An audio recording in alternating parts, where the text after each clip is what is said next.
O Senhor esteja convosco, Ele está no meio de nós. Proclamação do Evangelho de Jesus Cristo, segundo Mateus.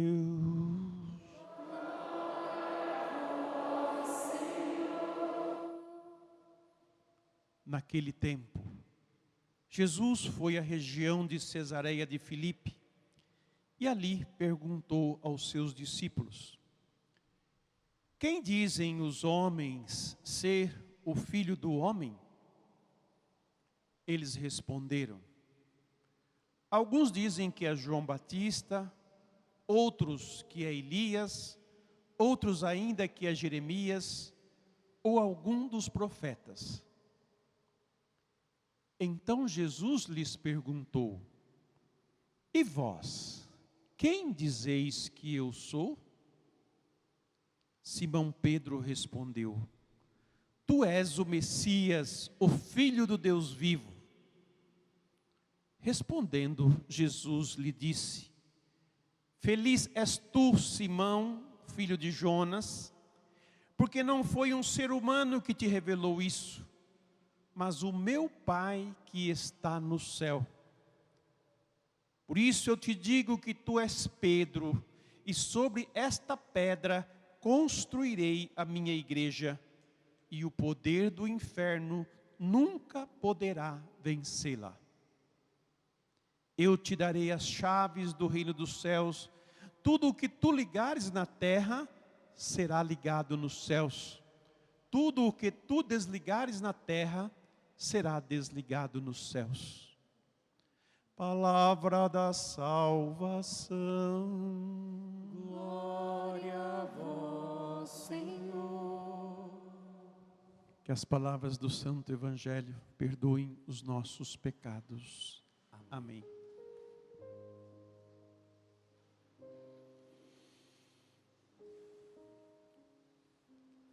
Amados irmãos e irmãs,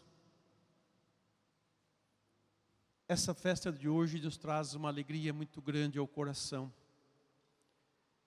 Porque no meio desta quaresma, já no início desta quaresma, nos leva a refletir sobre uma realidade da nossa igreja. A nossa tão amada igreja, tão apedrejada igreja, tão sofrida igreja de Cristo. Me traz alegria, porque nos leva ao fundamento, à base, ao cerne, àquilo que é de mais seguro e de mais firme que existe da parte de Deus para todos nós. Nos dias em que vivemos, de insegurança, de incerteza, de verdades de todos os tipos que não são verdades. Todo mundo acha que é o dono da verdade, mas existe uma única verdade, um verdadeiro, que é Deus. E é dele que provém a palavra de verdade, a palavra que dá vida. Porque Ele criou esta vida, Ele sustenta essa vida, Ele mantém essa vida. Mesmo que ela seja ingrata a Ele, Ele continua mantendo essa vida. Agradeça a Deus, meu irmão, minha irmã, porque por mais pecador que eu seja e você seja, Deus está sustentando eu e você ainda. Se o mundo perdeu o sentido do amor, do verdadeiro amor, e o amor se tornou um banco de prazer apenas, para ser satisfeito, e o amor não é algo que se satisfaz, não é um prazer que se satisfaz, o amor é uma vida que se constrói, é uma identidade digna, é uma identidade que dá sentido, que dá razão para que eu existo. Deus é amor, nós já ouvimos isso muitas vezes. Ele é o amor que ama incondicionalmente todos nós. É um amor que tem paciência, que espera as pessoas amadurecerem, e que tem paciência com os teimosos, tem paciência com os rebeldes. Ele continua sendo amor. Querem construir um mundo novo, querem fazer uma nova ordem mundial, mas a ordem mundial não vai dar em lugar nenhum, porque ela vai se afundar nos seus próprios fundamentos que não existem. Não tem consistência. Já nasceu frágil, aquilo que já nasce frágil, aquilo que já nasce, vamos dizer assim, caído, já é caído.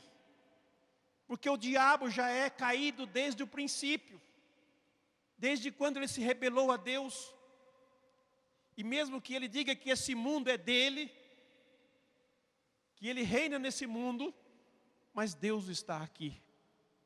E Deus é maior do que ele, a qual ele treme diante de Deus. Ele foge da presença de Deus.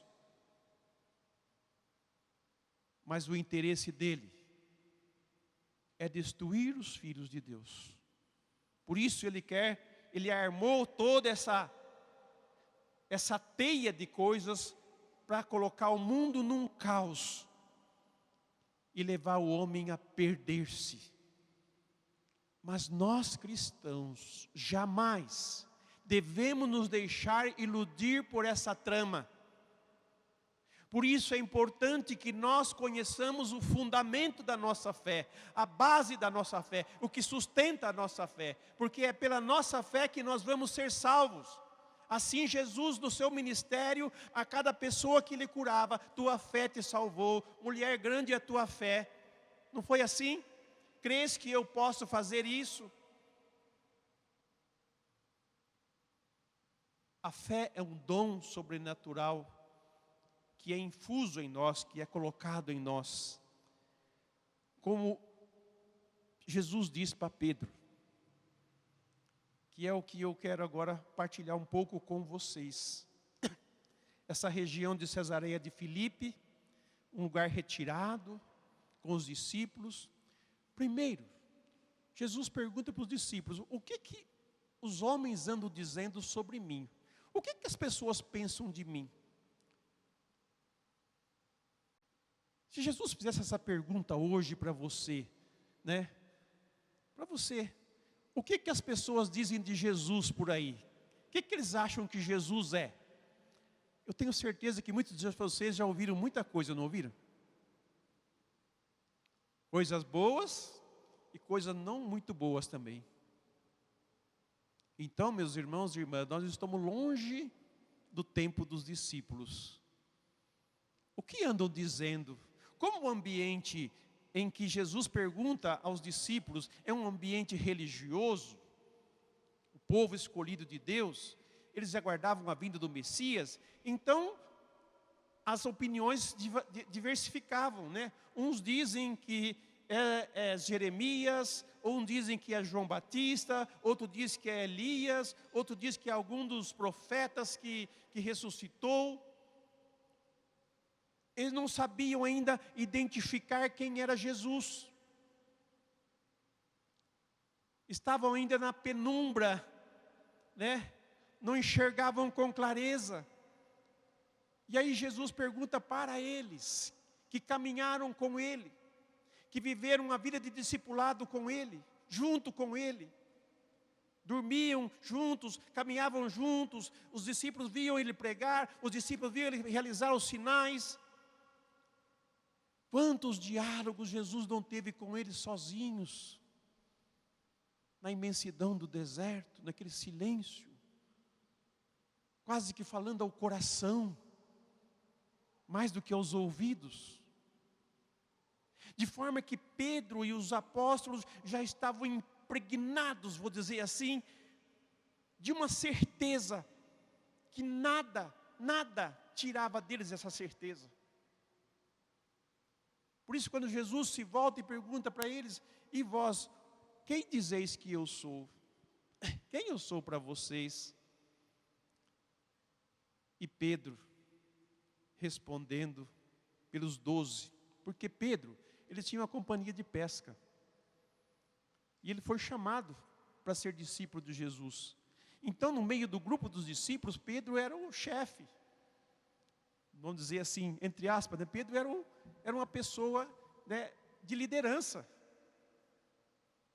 E ele responde, não em nome dele, mas em nome de todo o grupo dos discípulos: Tu és o Messias, o Filho do Deus vivo.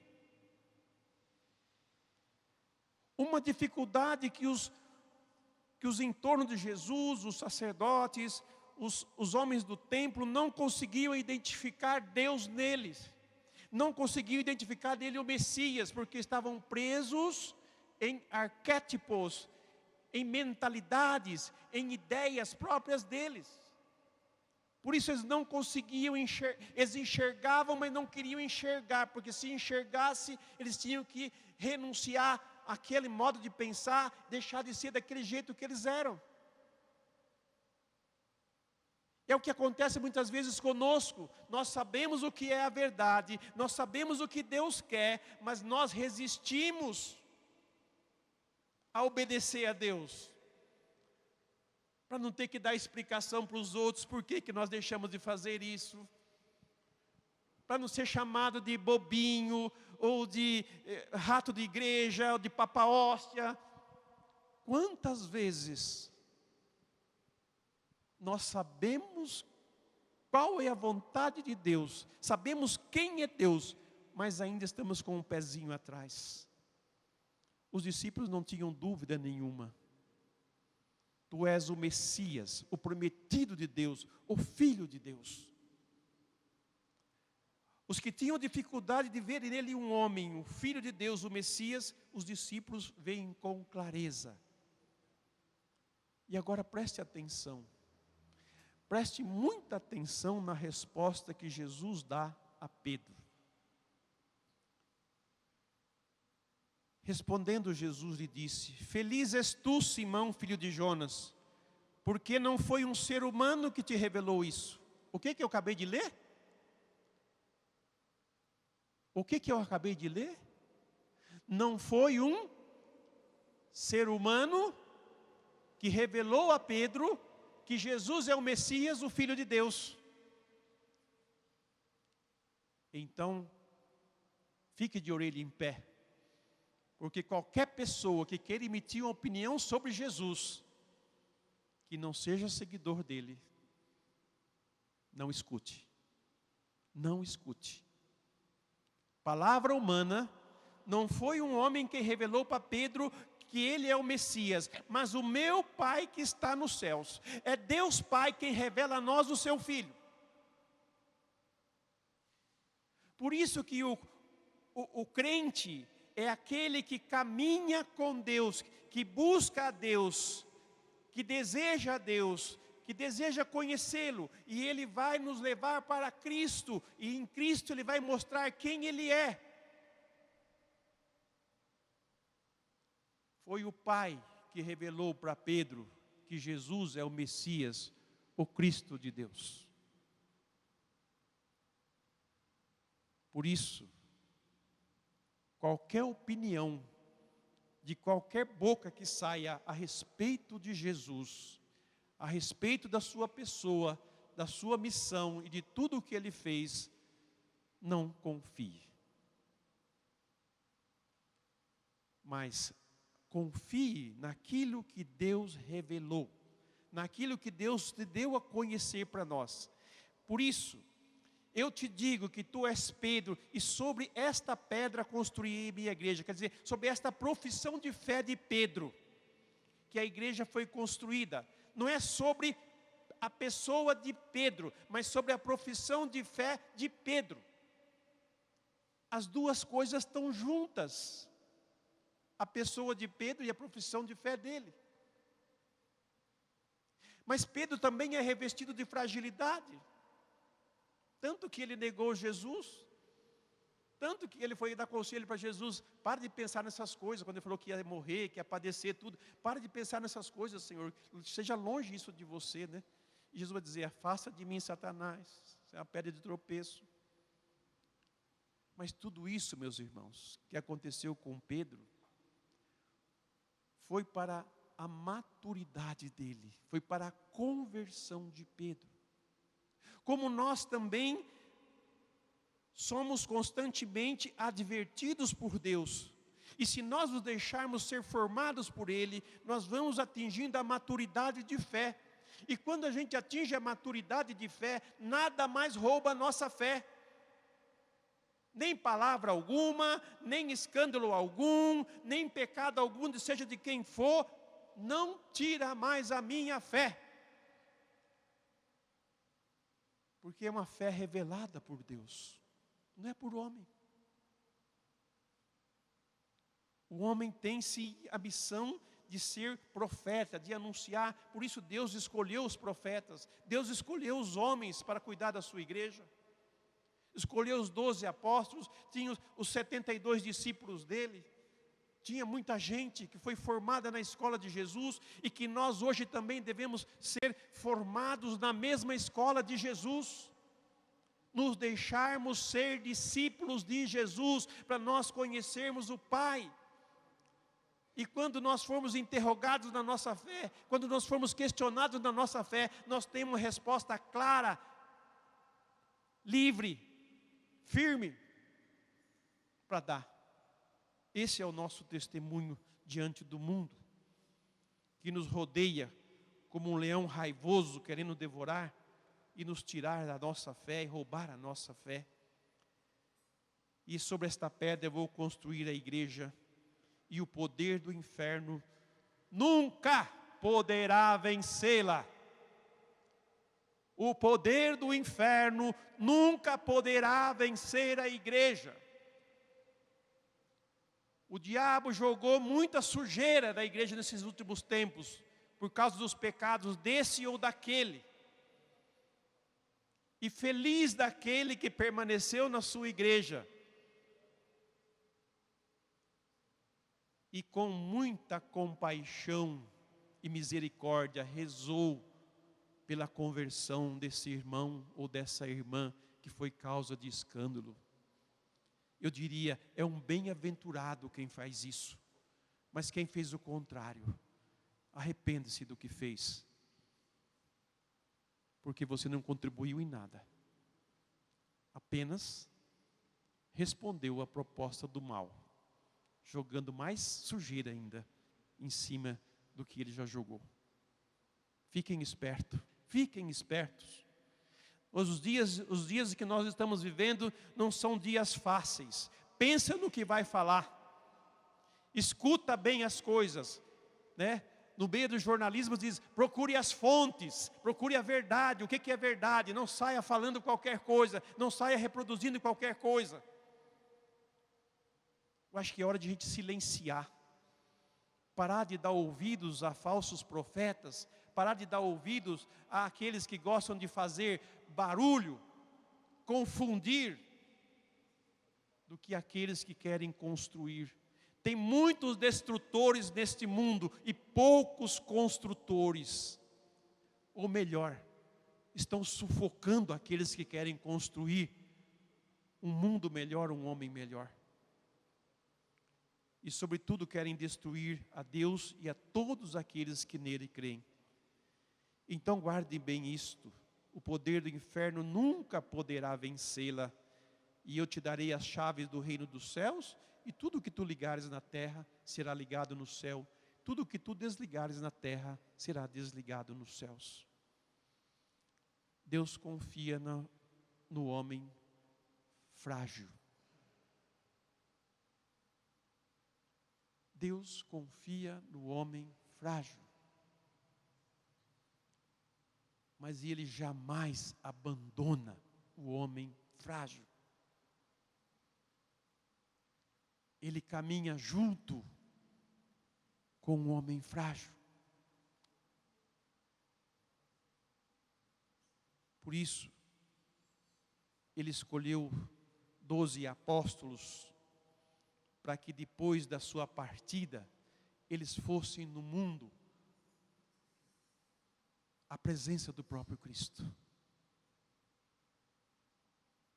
tivesse compaixão do povo, ensinasse o povo a conhecer a Deus, a levá-los para Deus.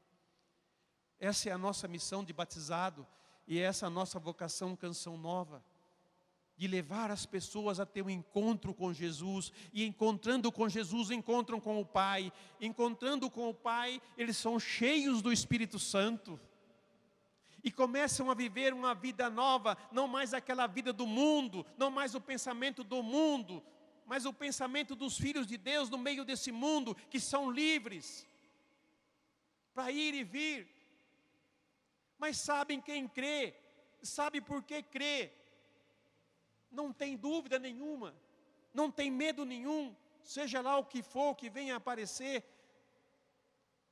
Nós somos o povo de Deus.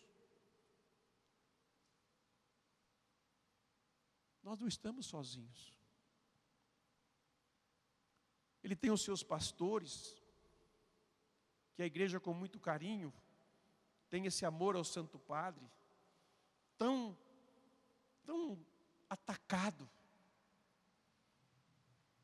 Eu fico indignado com as pessoas que acreditam em tudo que fala do Santo Padre. Como se ele fosse um bobinho da corte, que qualquer pessoa manipula ele, qualquer ideologia manipula ele, ou que o mundo manipula ele, de forma alguma. De forma alguma. Muito cuidado com o que dizem. Olha o fundamento, olha a base, olha quem cuida do Pedro, olha quem cuida do Francisco. É Jesus o cabeça de Francisco. E nós vamos prestar conta a Jesus do que nós dissermos de Francisco, ou de qualquer outro Papa.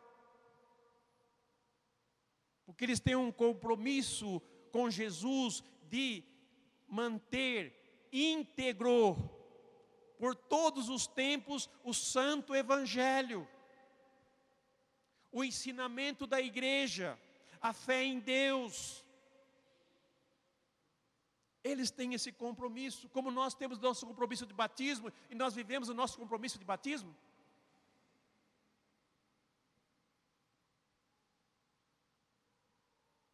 Os bispos assumem um compromisso de conduzir o povo de Deus, de ser o guardião, de ser o condutor. Nós sacerdotes, quando eu deitei diante do altar para fazer os meus compromissos sacerdotais,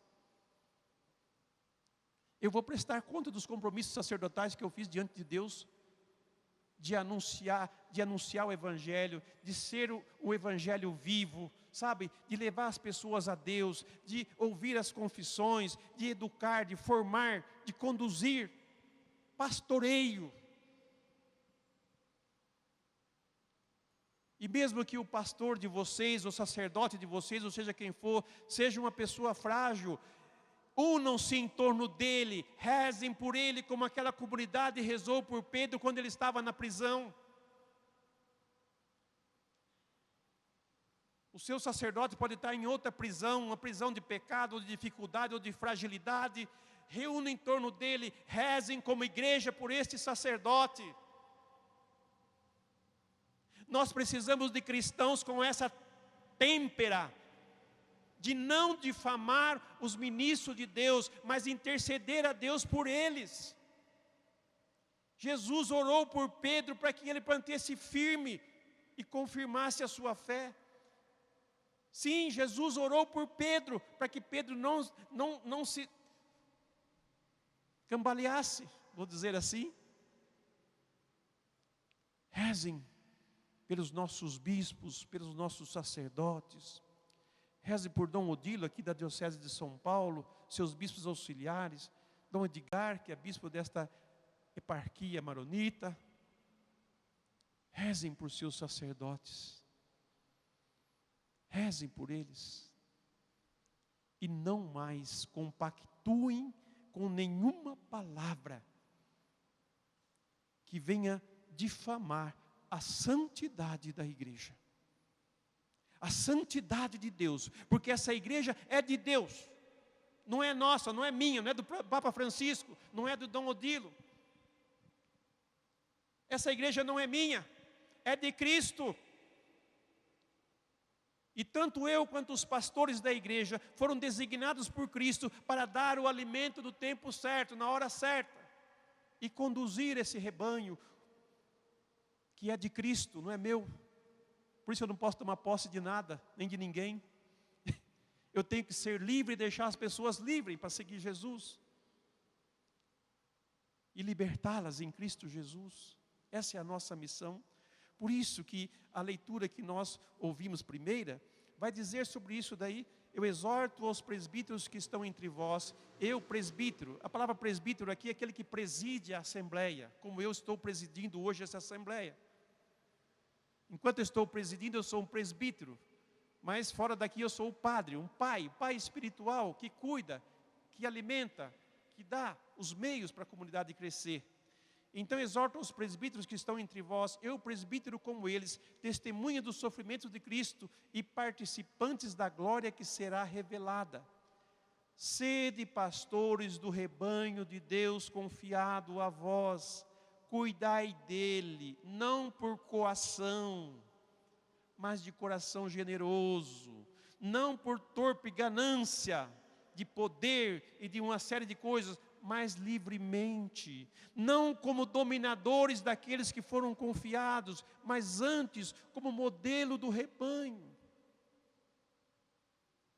Percebem o conselho que o apóstolo Pedro dá à comunidade?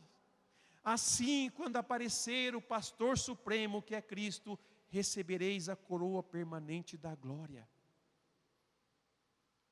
Meus irmãos, minhas irmãs, é nessa intenção que eu peço humildemente que rezem pela sua igreja, rezem pelos seus sacerdotes. Se empenhem nisso. Não faça o contrário, porque você se perde e leva os outros a se perderem também. Mas ame aquilo que Deus deu, com todas as fragilidades humanas que existem. Mas existe a graça de Deus, existe o poder de Deus, existe a presença de Deus, existe a promessa de Deus de que as portas do inferno não prevalecerão sobre ela. E nós cremos nisso e caminhamos nessa certeza. Eu convido-os agora, nesse pequeno momento de silêncio, nos colocar diante de Deus e agradecer a Ele por nos ter dado esta igreja, e agradecer a Deus por você e eu fazermos parte desta igreja, e ao mesmo tempo, com muita humildade, dizer a Deus: eu não quero ser uma pedra de tropeço para esta igreja. Amém. Assim seja.